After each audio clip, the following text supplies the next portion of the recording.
Hi, and welcome to Your Future, Your Finances. I'm your host, Brian Kuhn. We have a great show for you today. We're talking all about debt management, credit counseling, and financial goals. Nina Heck, our first guest today. Welcome to the show. Thank you, Brian.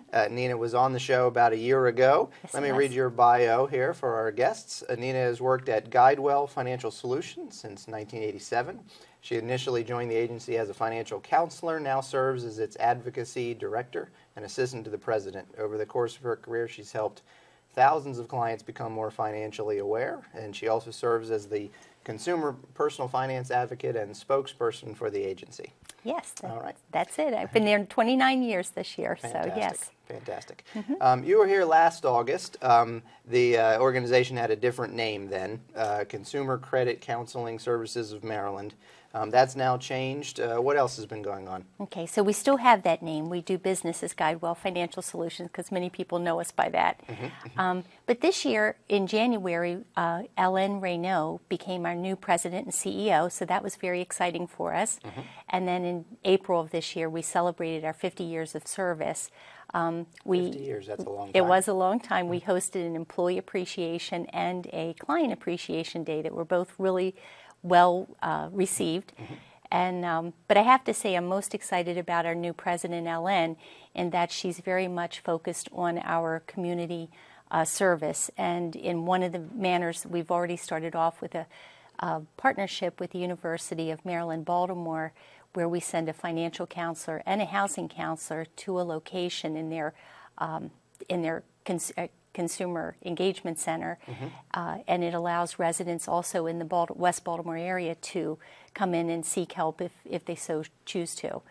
But this is kind of our first in a piloting program where we're trying to put our counselors in place-based locations and have them right in the communities of low to moderate income. So we're really excited about doing this.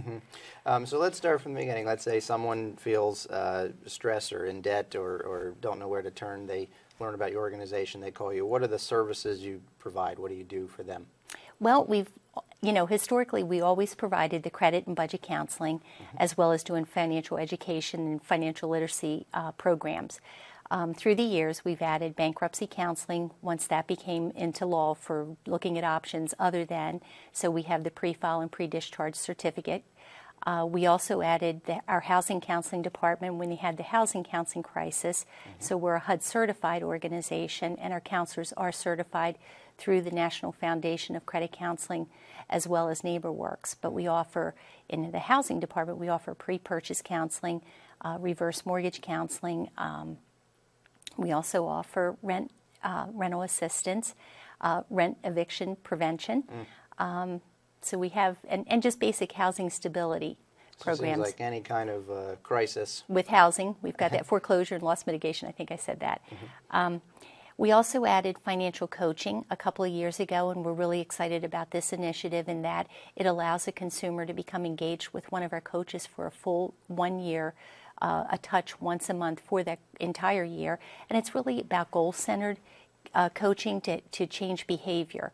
So a person who always said they wanted to seek help and change their spending habits, now they have the resource to do so. So when you say financial coaching, maybe not necessarily paying down debt, but we actually have a little bit of money left over each month. Trying to get the budget stable, exactly. Right. Yes, and also be able to have an emergency savings, and of course, one of the big issues is for our millennials who found themselves with student loans, understanding when those payments come out and they're real, making sure that that budget supports those payments. Yeah, that's another program you just started. A sign of the times, I suppose. Student loan counseling. You do that now? Yes, we started that initiative in January of this year, and we were really hoping to draw the consumer prior to them being in trouble, but what we found so far is many have waited till they're already in default before they call us. But the whole program was really part of our approach to just being able to work on all the different debts that the person that comes to us for help has. Yeah, so they arrive into the office, they're either behind or in default, they have the student loans. What does that planning process for them look like? Well, we kind of pride ourselves on having more of a holistic approach where we're still looking at what income that they have to work with, and then looking at their household budget so we can see, once they've met the necessities, how much money's left over. And then we also are looking at all the other credit that they have in addition to student loans. So we're doing that in more of a holistic approach, and then helping them either see what their options are that they can take advantage of, but certainly if they need help with trying to figure out what options would be more fitted for them, then we have that as well. We're in the Maryland area, specifically Montgomery County here. What are some of the services specific to Maryland and D.C. that you do? Probably more the actual financial counseling for credit and understanding the credit report, and just helping people manage their money. The student loan is everywhere, as you know, so that's really become a big proponent of our counseling. Yeah. There was a study, you were saying creditcards.com, they came out with a study that said Maryland and D.C. do not particularly rank very well, I'll put it that way, compared to other states for, is it credit scores or credit knowledge? Credit scores, yes. It opened my eyes when they contacted our organization that we were the lowest. Lowest in the whole country. In the country. So, it was kind of a telling fact because we do tend to have lower unemployment rates and we tend to have higher incomes in this area.